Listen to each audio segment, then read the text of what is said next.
There seems to be some assumption that ChatGPT or artificial intelligence will soon kick some people out of their jobs, people like educators and librarians from their jobs. But I'd rather say that this is a little misguided assumption, because if you watch the part 1 of this series you're currently watching, pay special attention to the points raised by the university librarian, Dr. Mrs. Gladys Onya.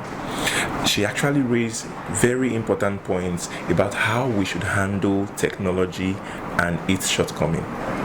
My name is Sylvester Ebhonu, the head of e-library services at Admiralty University of Nigeria, and also the host of ADUN Library Conversations. On Valentine's Day last month, we actually held this discussion with lecturers and students whether ChatGPT is the new love of undergraduate students and it being a healthy or unhealthy relationship. And in this particular part, we have part 1, part 2, part 3. In this part 3, you'll get to see how the conversation ended and how we rounded it up, and how users, educators, students should ethically use ChatGPT and artificial intelligence. So I advise you watch this video to the end. If you have not subscribed to our YouTube channel already at ADUN Library, please subscribe. Follow us also on Facebook and on Twitter. Do have a great time.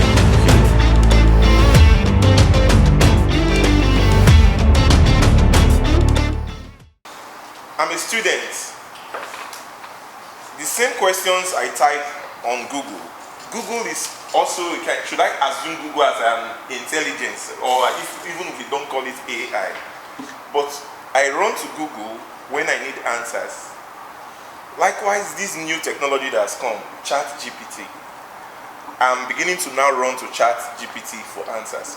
So why discourage me from going into ChatGPT when it does almost the same thing as Google search engines are? So why should students be seen as being lazy because they use ChatGPT for their assignments, when it's just another technological tool for, even, we don't want to call it advanced research, but then it does its own best to give us great answers? Okay, thank you very much. I think most importantly, we should see things from the positive perspective. I must commend the students. All the points they raised are valid. Students get lazy because of ChatGPT, and probably even giving the lecturer a lot of work to do. I think it shouldn't be a problem per se, but rather it's a way for us to see the fun in it and take necessary action. I'll give you, for instance, when television came into play and we had paid TV, you know what, I don't want to call the name of any brand, where you have several stations, cable television. There was a debate then, I can recall, that will make students lazy. They want to be watching films and they will not study. There are a lot of tools, a lot of programming tools right there in the paid TV. Many people rejected it. Even religious institutions rejected it, that in paid TV, all those cable stations is where you find sin. But for some of us who could see maybe a little bit further, we argue that the paid TV, the cable station is not the problem. When you have technology evolving, you must evolve with technology. Today, we now have a lot of religious stations on cable TV. We now have a lot of educational programs on cable TV. When there was COVID-19, what made education remain sustainable was cable TV and the internet. Therefore, why should we see this technology, ChatGPT, as a problem? Now let's take, the student asked me one question, maybe he didn't expect me to answer, but I'll be interested to answer. He said, are we to improve the student or improve AI? We are to improve both. We are to improve as a lecturer. It is our duty to improve both the student and the AI technology. Let's take that of the student. Now, when Google search became available, you give student assignment. Now, if you reflect back to those days, when you do a research and you go to online, to the internet, you are considered lazy. Go to the library. Exactly. That's what you are told. Go to the library, you have thousands of books. I remember those days, my elder ones will even travel far just to access a library, get information. But when you now sit down, you want to use the internet to get information, oh, you are lazy, you don't want to work. In our days, we traveled even across the country to read books. Is it that people are no longer reading books now? You are. The internet has provided us technology to get even more books from distant locations you never would have imagined. So the internet was not the problem. People changed their attitude to it. Now, a student that decides to use ChatGPT for an assignment, it is now left for the instructor or the lecturer to actually see how to also adjust and contend with what is happening. For example, if you look at the output from that AI technology, it is usually very smooth.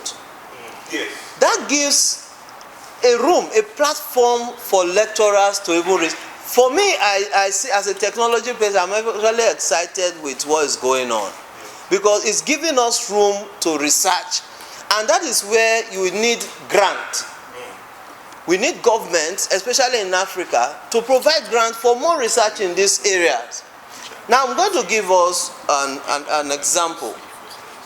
You give a student on a topic, oh, I'm not a chemistry person or a biology person, and I'm given an assignment that I should go and write an article on reproduction, for example.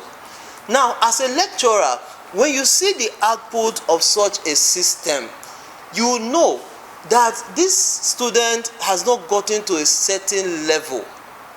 There are some certain things you expect to see, things you are not expected to see.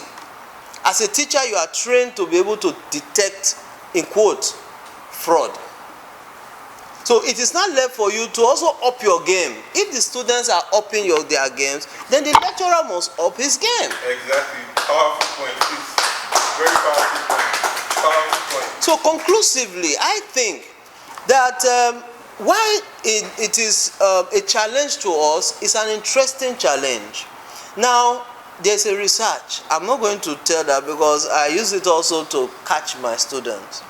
But because it's being recorded, I will give you this information for free. There's a current research that has actually been proven that you can tell, you can detect a person based on the person's writing and speech. When you talk, the way I already know how you talk. So when I hear a sound, I can tell who is talking. Same also with writing. I know a student, I will give them to write, they have written. When you now submit another assignment, I can always cross-check with what you wrote classwork without a ChatGPT. And I can tell if it's your work. It's even easier when you use technology. Personally, from my experience, I give my students assignment and I tell them don't submit hard copy. Submit soft copy. I have a reason for saying that. Because when you submit a soft copy, I also have my script that I will run my script and check if this work was gotten through ChatGPT or if it's from the student. And when I see the work, the output, I know each student's capability. I should be able to tell as an instructor over the years that this was not the student's original work. So it is something that all of us may need to embrace. Yes, the challenges are there, but let us see the fun in the challenge. Thank you. Everybody, can you put your hands together? Yes. Thank you so much. Thank you so much. I knew having these experts to throw more light on this would actually teach us a lot. So you see, he has actually attended to some questions that we would have asked, how it actually impacts on lecturers. Because they say, I don't know the parable, but there's a parable that has to do with when the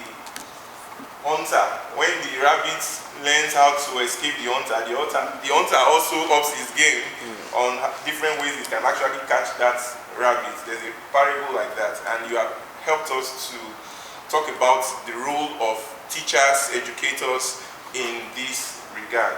We are gradually coming to, pardon me, we're gradually coming to the end of this program, and I'll continue to say this will be in a series.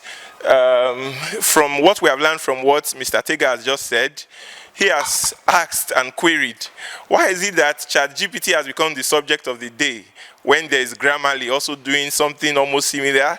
There is Quillbot doing that. So I think this is not an attack on technology. However, we should just try and learn to leverage technology, and in the words of Mr. Pius, we should up our game. If technology is upping its game, we as users, whether lecturers or students, we also should up our games. And Mr. Abiola, I'm trying to do a recap. Mr. Abiola has also given us another perspective. So we also try to just leverage them, make them, I think somebody said, let's use it as a toy. Handle it like a toy. Don't let it handle you. So just for us to get final comments, and I'm going to hand over the microphone to one of our admirables, Admirable Sheyi. Can you jam your hands as we get some concluding statements and thoughts about ChatGPT being an unhealthy or healthy relationship for students? Thank you. Good evening once again. Back to the context of discussion. Whether or not you want to actually leverage on it in a way that will harm your academic life, it's still your choice. But the advice anyone will give to anyone is that use it for your own good. Don't let it take over you, as Mr. Pius has said. Use it as a toy to improve yourself and not necessarily degrade your cognitive skill. With God. Thank you very much. He has said, praise God. Please clap for him. Thank you. Thank you. Okay, let's hear it from you. Final words? Based on what our resource person have said, Yeah. the main aim of ChatGPT is for the good of admirables. Sorry, for the good of undergraduates, to help their academic life, to help them progress, improve their learning skills and everything. And even lecturers use it. Lecturers use it to prepare their lessons. They get resource from it. They get works from it. They can use it to create their lessons for a class. And based on what everybody has said, and to wrap it up, ChatGPT is beneficial to undergraduates. Thank you. Let's not forget to be clapping, please. Okay, from everything that I've said today, I believe ChatGPT has its own advantage and has its own disadvantage, but it just depends on how you use it.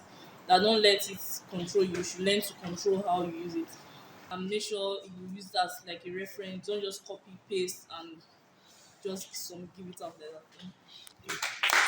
Back to the context, I believe that we all agree that maturity carries the vote. And we should understand that what this chat GPT is giving to us is the knowledge of fellow humans like us. Then there was no chat GPT. Even the person that invented this chat GPT, then there was no chat GPT. Right. And we should also know that the knowledge we gain from those 5,000 books we read to get that two paragraph is not waste, because no knowledge is waste. But when we go to ChatGPT and it gives us that two paragraph we need, we know only that two paragraph. But from that 5,000 books you've read, you can get up in an argument based on one of the, let me say, the 200 books you read. You might get an argument and you should be strong. You feel like you have a strong backup to back up that argument because of the knowledge you have. Yes. So I still stand by the fact that ChatGPT Wow. done Wow. Amazing. Thank you so much. Thank you. So, anything that has advantage has disadvantage, right? So, like I'm saying again, we have strong academicians, like my colleague that just spoke now on my left, strong academicians, and we have lazy academicians. So, also to the first speaker too, it now depends on how you use it. But we should stop criticizing these technologies in the fact that Google search is also playing on our intelligence. Exactly. In those days, you go to the library, read different materials to get one thing. But today, if you Google well, if you know how to input words on Google, you will get what you are looking for immediately. It's just like the chat. Exactly. GPT. So I feel that coming from the political aspect, I feel that white people are now hitting ChatGPT because it's pulling the market. Yes. It's pulling their market. So that's why they're not hitting on it. And what I learned today now is that Amazon, Google, they're also trying to step up their game. In this market. So you can see that from the political aspect, they're fighting. Yeah. Then bringing it back to academics again, the fact remains that the strong academicians, you get to a point in your life where there are some questions that the human brain can't just answer. Exactly. That's where ChatGPT comes in. Yes. Yeah, so, like the first speaker said, if you want to be lazy, use ChatGPT every day of your life. But if you want to be a strong academician, then don't use ChatGPT every day of your life. Thank you so much. Thank you. I used to tell my friends that Google says and Stack Overflow is the best teacher I've ever met. But now, I have ChatGPT on my desktop, on my laptop, on my phone. Wow. I don't think it's yet supposed to say, Wow. and 80% correct. Yes, thank you. So there are people rooting for ChatGPT here. Okay. Let's Ogwase, please. Please. On the audience.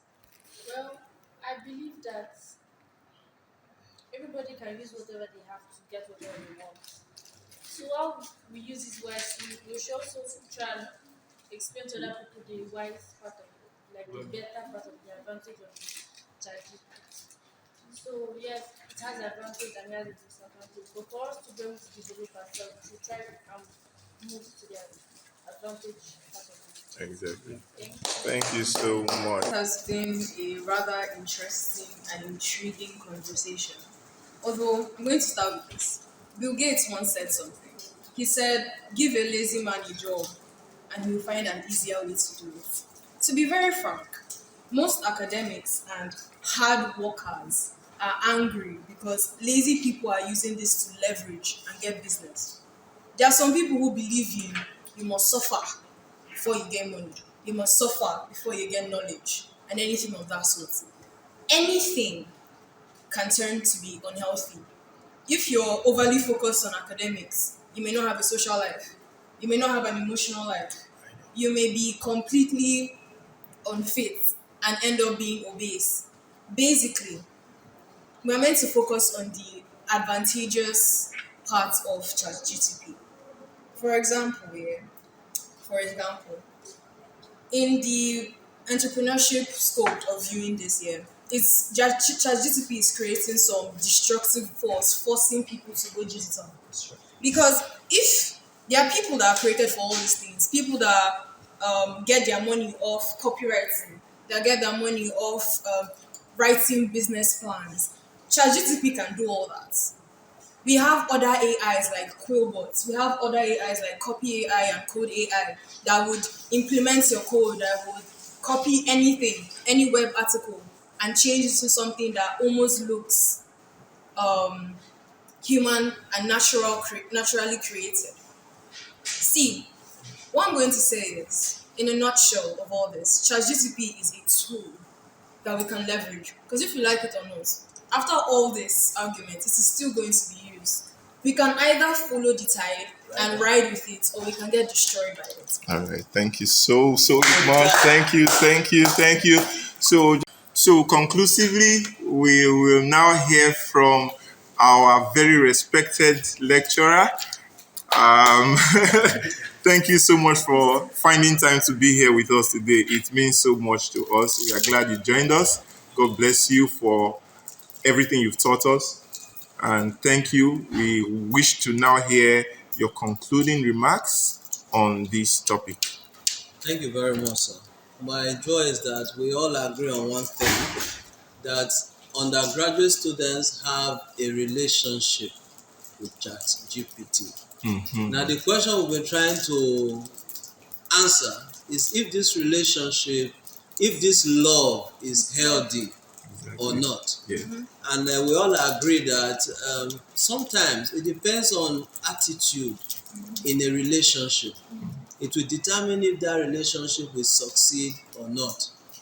It will also determine if that relationship will become toxic or not.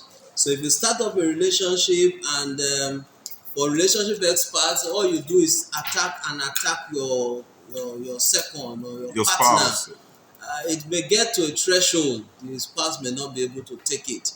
If somebody will get injured. So we must understand one fact, that ChatGPT has come to stay.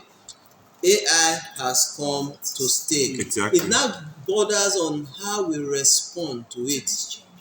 As an instructor or a lecturer, you know definitely there is no how you can actually stop the students from using the technology. It is also very important that we all see it as a tool. A student is using it, you also try to improve on yourself. If the students are improving on how to get your assignment done, you also improve on how to check. In fact, that's why you have schools. You are trying to check on the learner to make sure the learner is getting the requisite skill. It's not left for us to tell the students that, see, you can use these things to get information, but you have to rephrase it in your own words and make it original to you. Then you as an examiner, you find ways to checkmate. I gave us an example of a method you can actually use to check the write-up. You know from somebody's write-up if it's the person that wrote that or not. So when the student is aware that, oh, my teacher will be able to find this out, he will also adjust. Another way, the kind of questions we set must change. In this time, you cannot be asking a student, what is XYZ? ChatGPT will give you what is XYZ and the types and everything. So you have to construct your question such that before the students can even give the ChatGPT question, the person must have understood the question. Exactly. Thought it over. Exactly. So we need to change our approach as instructors. And generally to the society and everyone, let us embrace technology. Let's see how we can improve on it. Government in Africa, this is an opportunity for us. We cannot take the back seat. We always wait for Western countries to develop and fine-tune technology for us to grab. ChatGPT is based on natural language processing. It's a big business. We have so many languages in Nigeria. Can you put those languages on ChatGPT to give you results? No. So this is what Africa should look into. Instead of wasting our time crying to technology as spoiled bucket for us, we should begin to look at how do we tap into it. Exactly. We must fund research. We are researchers. Yes. We don't need to bug us with too many things, irrelevant things. Let us get engaged in productive government, institutions, universities, and I think I will throw this challenge to ADUN to sponsor research, engage your staff, those interested, to research in these areas. And at the end of the day, society will be better for it. Thank you very much. Wow. Thank you so much. Can we all just give ourselves a wonderful round of applause? Thank you so much for coming. Thank you so much for coming. Thank